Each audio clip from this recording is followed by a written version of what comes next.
how far can the average person walk in a day? That was one of the questions that you've been asking me when you've responded to my survey questions. So thank you very much for those questions. I'm going to try and answer them now. One of the ways that people who are hiking work out how long a walk is going to take and how far they can walk in a day is known as Naismith's rule. So that says that you should allow 1 hour for every 5 kilometers, which is 3.1 miles forward, plus 1 hour for every 600 meters, 2,000 foot of ascent. When working in groups, calculate for the speed of the slowest person. So if you actually look that up on Wikipedia, you get this horrendously complicated graph. Just look at that. I mean, if you're freaking out right now, I totally understand. Okay, you just want an answer to the question, how far can you walk in a day? This says a plot of walking speed versus slope resulting from Naismith's rule and Langmuir corrections for base speeds of 5 kilometers and 4 kilometers compared to Tobler's hiking function. To be honest with you, no one has time for this. Maybe if you're really, a complicated hiker who loves to get down with the details and the nitty-gritty. Maybe if you're planning to climb a lot of really steep mountains, this might work for you. But I'm going to tell you now my simple rule of thumb to work out how far you can walk in a day, and believe me, it's a lot much easier than this.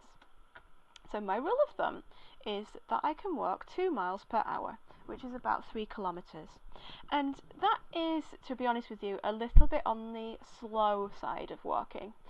But that is why it's a good rule of thumb, because it allows time for maybe getting a bit lost, it allows time for stopping for lunch breaks, it allows time for dawdling and taking photos, and it's just a really handy rule of thumb. If I'm going up a few hills and down a few hills and on flat bits, it usually kind of evens out, so it does, this rule of thumb does work.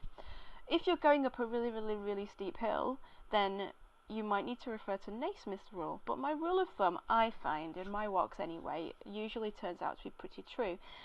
It is on the slow side, but it does account for having a big rucksack, which you may have if you're walking a trail as well, so you will be walking a little bit slower than you maybe will without a big rucksack.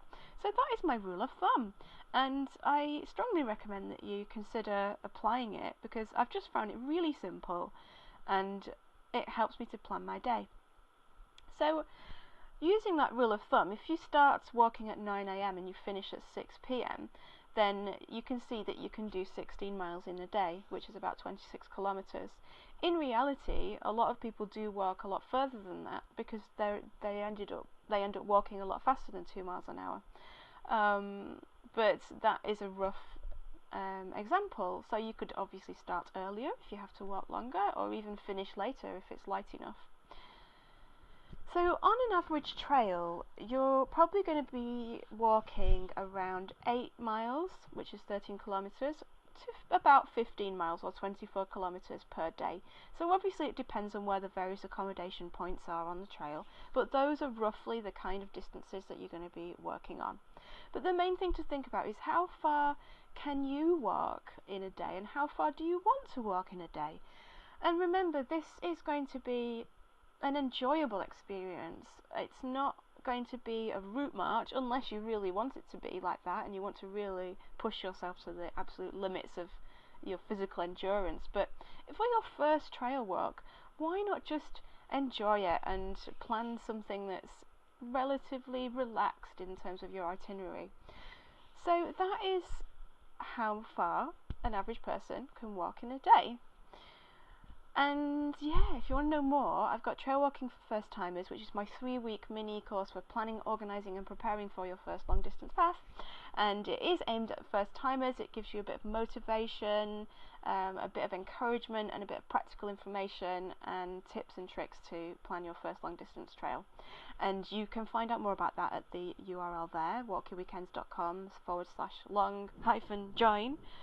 But it is available within my bigger package, which is called Walk Your Weekends as well, so you can either buy it as a standalone thing or you can get it within Walk Your Weekends, so it's up to you. But if you go to that link, you'll be able to find out more information there. Okay, I'll speak to you next time for the next tip. Bye for now.